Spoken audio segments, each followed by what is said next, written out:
Take the stage, Lord, and have your way. I'm just a vessel. Bring everything.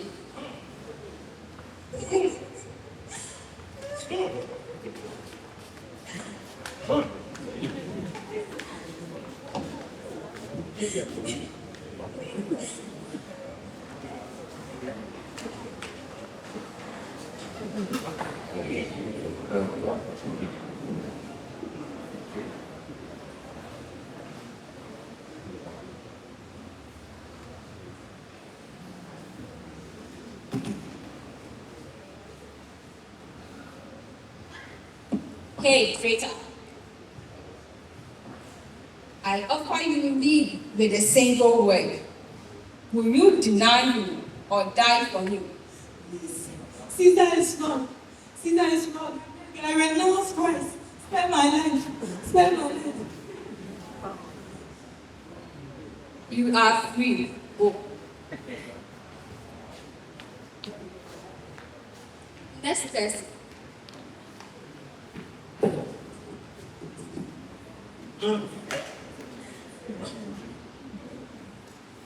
Young lady, you stand before the throne of Rome.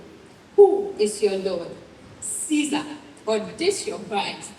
Who is Christ? I don't know Christ. I don't know who Christ is. If there are any followers of him, I'm definitely not part of them. Please spare my life. Caesar is my king. I will worship Caesar forever, but please spare my life. True allegiance. Peter 50 shekels of silver. Go.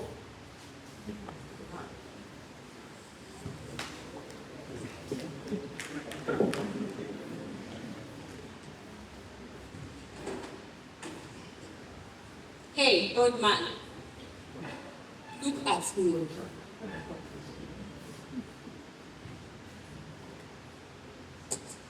I hold your life in my hand. Is this Christ worth your last breath? Your Highness, for 86 years I have served him, and he has done me no wrong. How then do I deny my king? So Caesar is not your king. You stand in my court denying Caesar. You don't even fear. You don't even fear. Do it.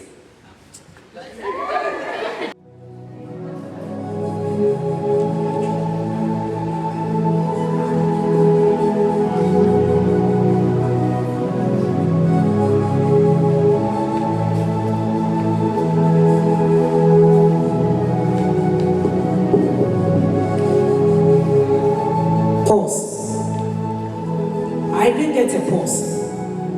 Why did I even think I would, considering the impulse at which the catalyst moved? I need to report this to Paul's GH that the church has paused their faith because their minds are full of Paul's baby are going to any doctrine. Look at you. You look like a lion without a paw. I don't need to stretch you for a week to know you are weak. Are you not the same people studying the books of Paul? Stop counting my rhyme scheme. I know you were expecting more bars, but unfortunately, this is your very last because you guys have kept the gospel behind bars. I mean, house arrest. Nah, cardiac arrest. Let's talk about the heartbeat of God. I woke up in blood. Not the blood of a rebel, nor the blood of a criminal, but the blood of a believer. Blood that refused to negotiate with death. Blood that looked at a machete and still said, Jesus is Lord.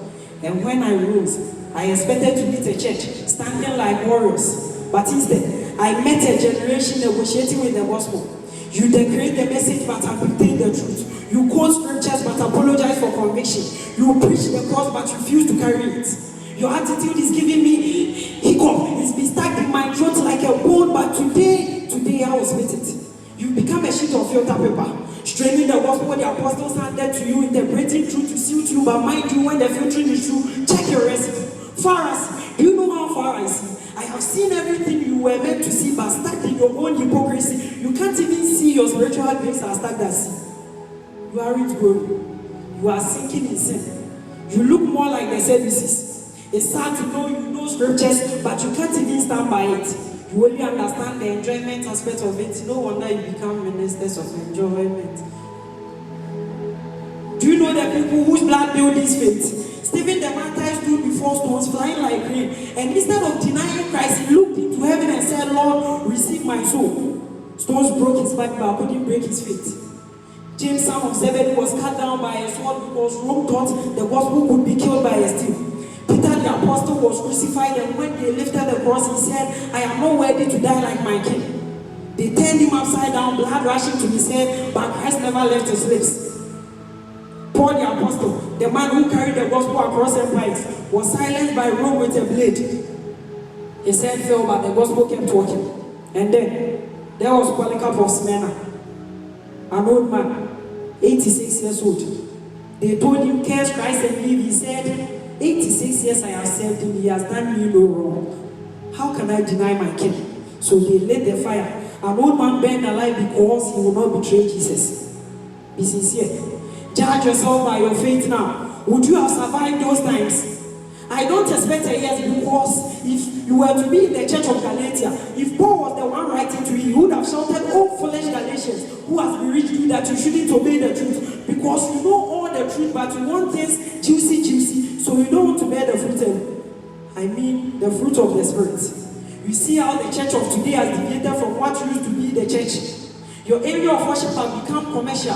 I understand you are in a state of jubilee, but more to that, your freedom does not mean you are free from the responsibility of spreading the gospel. Look at you. You panic when people laugh at your faith. You hide Christ because you want followers. You dilute the gospel because you want applause.